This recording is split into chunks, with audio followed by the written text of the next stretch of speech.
Point of View Audio presents The Way It Has to Be, a novella written by Michael E. Hammond.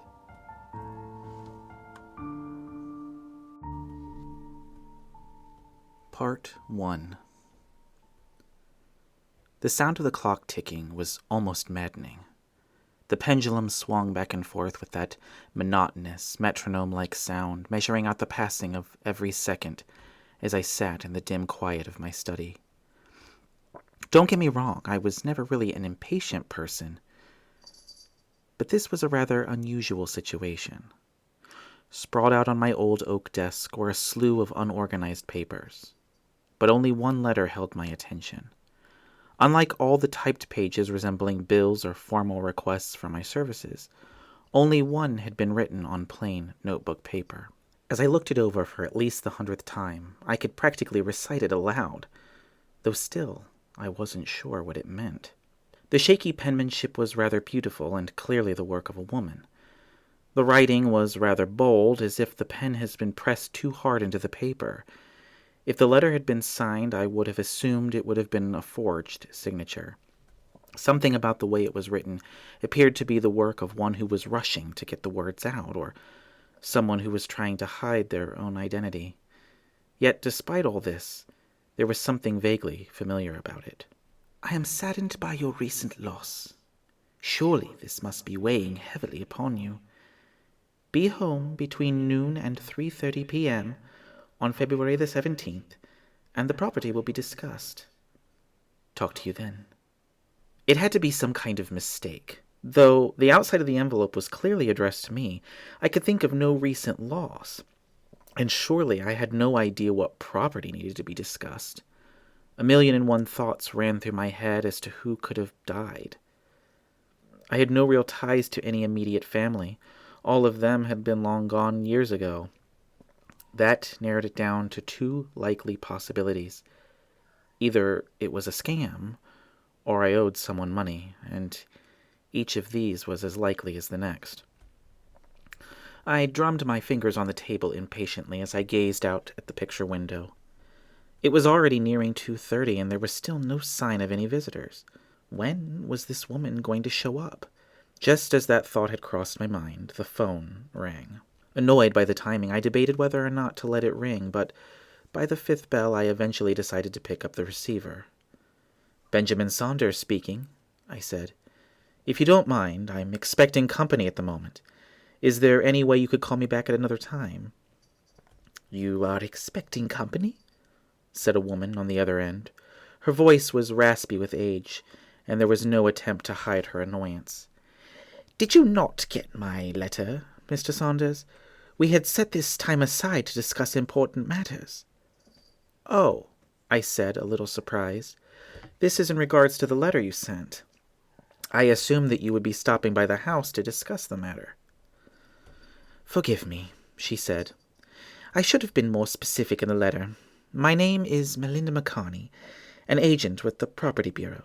I'm extremely busy in the office and cannot possibly make house calls for such matters. I just wanted to let you know that the estate has been settled, the property has been resurveyed, and as far as we're concerned, you may take possession as soon as this afternoon." "Possession?" I heard myself say, more surprised than I had been all day. "Property Bureau? I'm afraid I don't know what you're talking about." There was a pause, as if this woman wasn't sure how to answer. "Are you telling me you were not informed?" the woman said, a twinge of annoyance still thick in her voice. "I guess that's what happens when lawyers are named executors." She took a deep breath, and quickly changed her tone to something resembling concern, though I could tell that it was put on for the sake of showmanship. "I'm sorry to inform you, Mr. Saunders, but Mr. and Mrs. Everett have recently passed away. They named you beneficiary of the Everett estate." My jaw nearly hit the floor. I didn't know what to say. "Do you mean Deborah and Jacob Everett?" I asked, once again assured that this had to be some kind of joke. "The very same, I'm afraid," the woman said. "This news must be rather tragic and unexpected for you.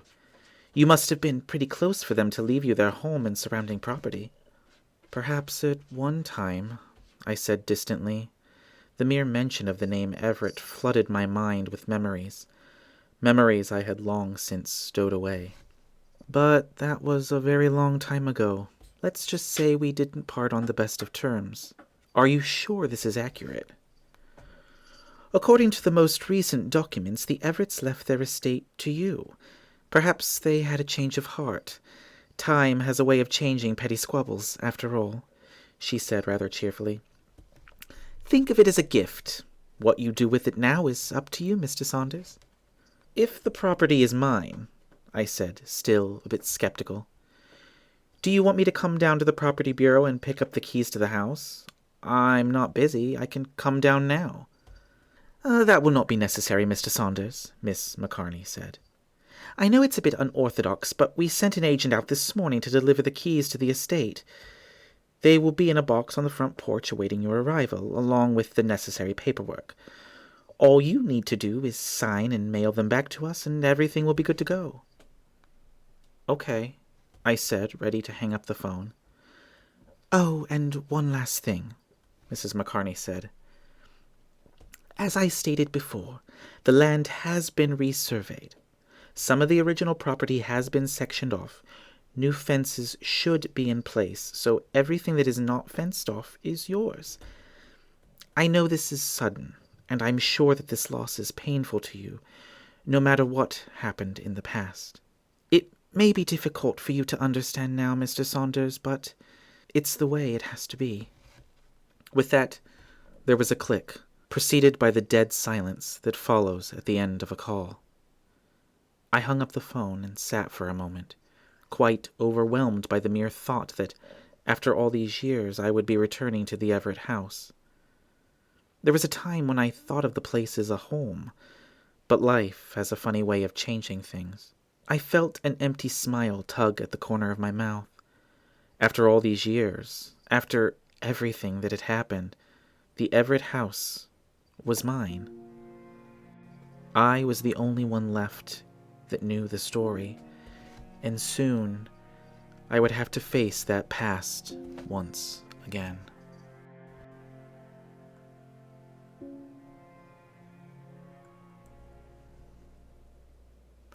It was only a matter of time before I found myself in the car, driving down roads I thought I would never even see again, on my way to the old Everett house.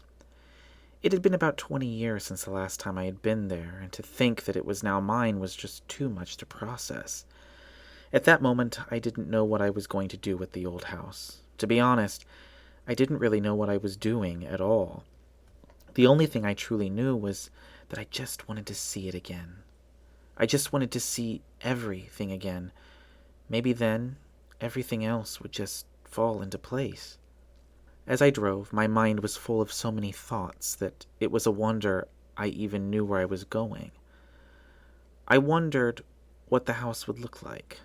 20 years was a long time after all. It was possible that it would look exactly the same as I had remembered it all those years ago, and it was possible that it might now be falling apart. Mr. and Mrs. Everett were now dead, and I didn't even think to ask how they had died. Had they continued to live in that old house until the end, or had they spent the last years of their life somewhere that might not be full of so many painful memories? It was strange because I couldn't really remember that much about the past. I mean, yes, I remember the big things, the trauma and the tragedy of it all. I could even remember bits and pieces of the better times, warm and full of color. But to be honest, it was like trying to remember the exact details of a summer day when you're caught in the midst of a winter storm. Can you really remember how the sun feels on your skin when all that surrounds you is the cold? So yes, I couldn't really remember that much about the past. The thoughts that were running around my mind were not really memories, or even the echoes of memories, but questions. Questions like, how would I feel when I saw the house again? When I walked through those hallways and rooms, what memories would simple sights and smells trigger? What kind of emotions would be stirred up by revisiting this piece of my teenage youth? Could I bear remembering him? Just as the thought had crossed my mind, I saw it looming on the horizon. The house that once stood like a proud beacon of hope now seemed like a smaller, sadder shell of its former self. To me, the house was little more than a shadow of what I remembered, yet still, its shape was unmistakable. It stood there on the hill without hope and without life, and suddenly my thoughts were not on Deborah and Jacob at all.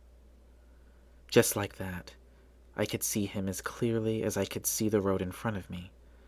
A young man, bright-eyed and full of life. Those shimmering green eyes, piercing yet friendly, that careless smile, even the flowing fringe of his dark brown hair framing his face with just the faintest threat at hiding his left eye. It was a face that I had tried so hard to forget, a face that, in some ways, had never left my mind. As I gazed at the young man staring back at me from my memory, I could see that familiar twinkle in his eye, the twinkle that seemed to always beckon me to follow him.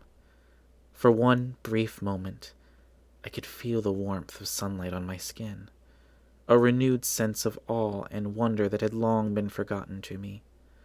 I could actually feel myself begin to smile. Not the empty, hollow smile that I was so used to feeling, tugging at the corner of my mouth, but an actual, warm and heartfelt smile that sprung from someplace deep within me. I glanced up at the rearview mirror, surprised to see tears forming in my eyes. I hadn't even made it to the driveway of the Everett house, and already I was feeling things I wasn't prepared for. Blair Everett was probably the best friend I ever had. In fact, he was more to me than just a friend. We shared something that few could even understand. A connection that was deeper than friendship, deeper than the blood-brother bond we would eventually form. We had been through so much together, had become so close, that it's incredible to me now to think how close it was to never happening at all. It all began in a place I didn't really want to be, with people I didn't really want to be around. It's no surprise that I was never really that popular in school. I had my own group, my own circle of friends whom I hung out with on a regular basis. But something happens in your senior year of high school where the impending end of this journey with your classmates suddenly drives people who you'd never even held a conversation with in those previous 11 years to suddenly want to be best friends. This was not the case for me, however. I was quite happy with the friends I had and didn't really need anyone else. So it's just as surprising to me that on a particularly chilly night in mid-March, I found myself sitting on my front porch. My hands were in my pockets, questioning my own weakness to say no. When the headlights pulled into the driveway, I breathed a reluctant sigh and stood to my feet. A round-faced girl with wavy, shoulder-length brown hair with blonde highlights stepped out of the car and greeted me with an excited smile. "Come on, Ben," she said, giving me a dramatic wave. Her blue eyes seemed to smile brightly in the darkness. "You don't want to go making us late to the party." "Don't I?" I merely thought to myself as I hesitantly quickened my pace. But for some reason I just didn't want to disappoint her. Crystal Lockhart was one of those aforementioned friends that I didn't really have much contact with prior to my senior year. We started talking casually in 8th period journalistic writing, a class that sounded more prestigious than it actually was. Truth be told, it was little more than a glorified study hall, and which is how we started talking in the first place. Crystal had been one of the popular kids. Unlike most of them, she was kind-hearted, with a bright and cheerful personality. She was actually one of the cheerleaders and held enough spunk to brighten any room. I suppose that's how I ended up being talked into going into this party in the first place. I can still hear her voice echoing in my head from that Friday afternoon. "Ben," she protested, planting her books on the table in front of me. She gave me that coy smile. "You just have to go. I know you'll have a blast." Somehow I doubted her words, though she kept going on about how I needed to get out of my comfort zone, and about how this party would be good for me. "Besides," she said, pouting her lips in a clear trick to guilt me, "if you don't go, the party just won't be any fun."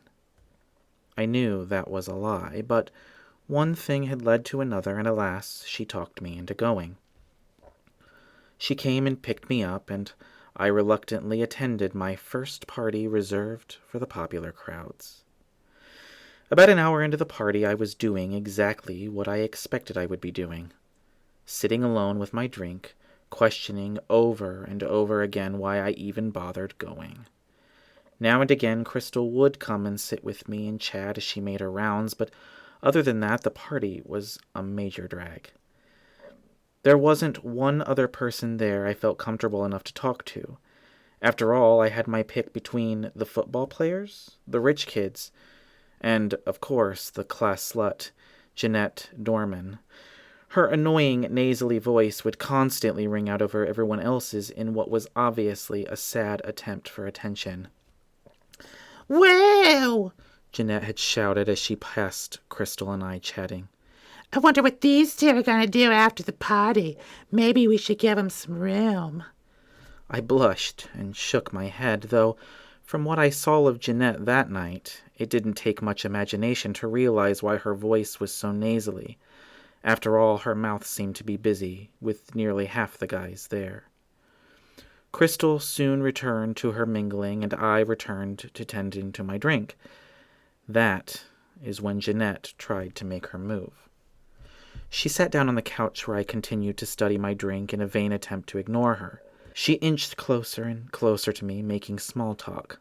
Apparently, my one-word answers and refusals to make eye contact was not enough to deter her. Soon, I felt her hand slide along my inner thigh. But before she could properly get a hold of what she was really after, I simply stood up and told her I wasn't interested. Well, she said, her ego clearly injured. "If you do change your mind, you know where to find me." The room suddenly felt far too warm to bear, and I needed to walk off what had just happened. So I made my way outside. I stood on the back porch, gazing up at the moonlit clouds overhead for the first time, enjoying a bit of solace, though my solitude didn't last very long. Only seconds after I found comfort in the silence, I saw a figure coming up beside me from the corner of my eye. I half expected it to be Crystal, trying to give me some comfort, or maybe even Jeanette, trying to ambush me again now that I was actually alone. To my surprise, it was neither. "This party's a drag," he said, his voice deeper than most guys I knew. From the corner of my eye, I could tell he was a little taller than me, lean but not scrawny. "Yeah," I agreed, giving him a friendly smile. He had a kind face, green, piercing eyes, high cheekbones, a carefree smile, and a sharp, square jaw. His face was framed with his dark, flowing hair. I don't really talk to any of these people, so... "Well," he said, "you seem to know Crystal pretty well." "Yeah, I guess," I said.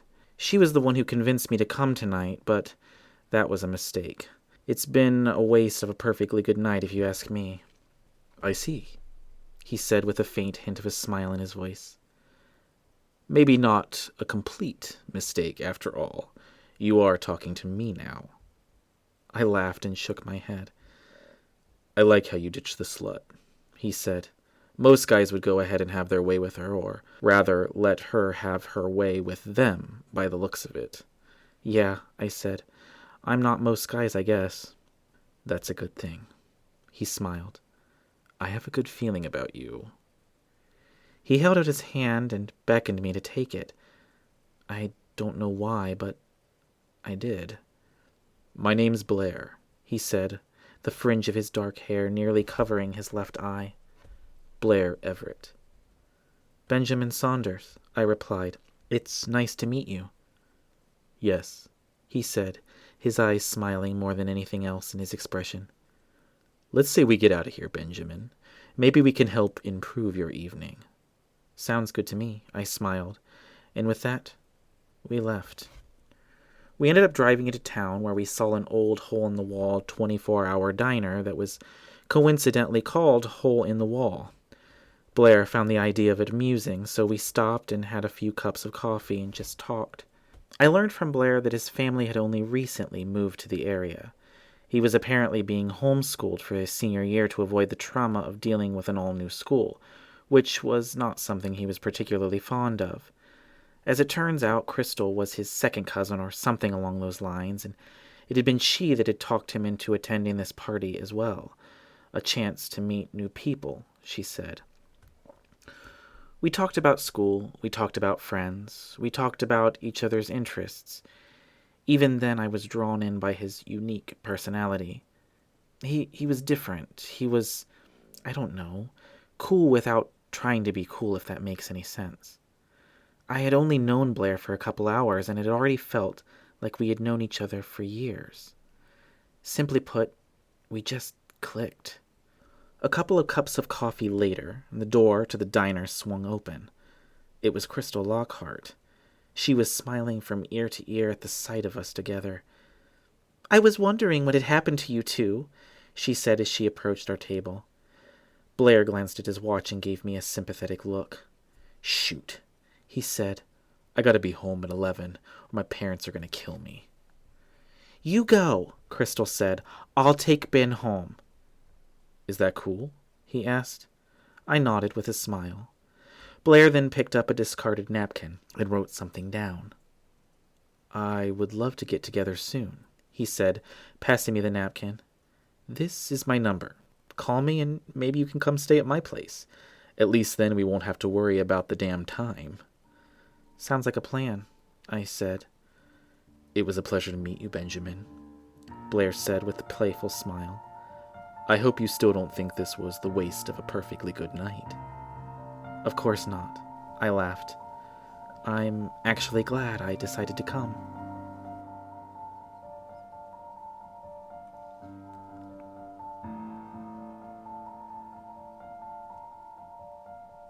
This has been part 1 of the audio recording of The Way It Has to Be.